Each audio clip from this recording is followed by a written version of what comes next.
And turning now to other headlines we're following, a change could be coming to what you hear when you go to your place of worship.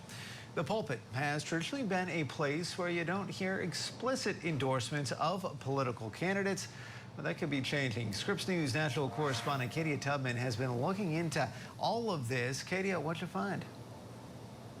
Well, Andrew, we found that a change from the IRS means the clergy at your church, synagogue, mosque, or other place of worship could now tell you who to vote for.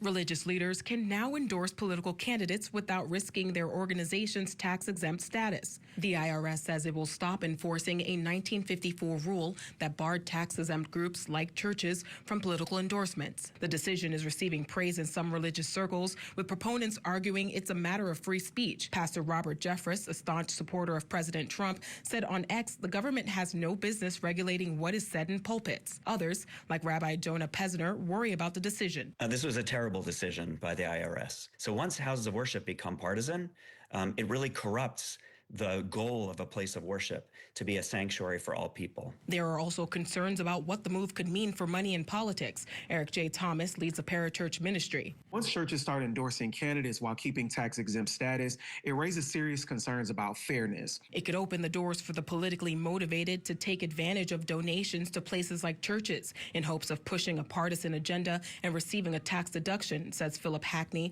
a law professor and former IRS employee. I expect to see more political dollars move towards churches and have the impact of corrupting their mission more towards political dollars. It becomes a political disclosure and tax shelter for churches, and I think that's a problem for churches long term. Hackney notes that even before this change, the IRS barely enforced the rule barring political endorsements from the pulpit. Andrew, President Trump favors the IRS decision and called it terrific. During his first term, he signed an executive order to give religious organizations more freedom when it came to IRS rules. Andrew? But what are the people who are actually going to church and potentially now hearing these new, maybe more political sermons feeling? Well, most people, regardless of their religion, Andrew, oppose letting places of worship endorse candidates. A Pew survey from 2022 found that almost 80% of people said that churches or other houses of worship should not come out in favor of any candidate. Andrew? All right, Scripps News national correspondent Katie Tubman for us. Katie, thank you.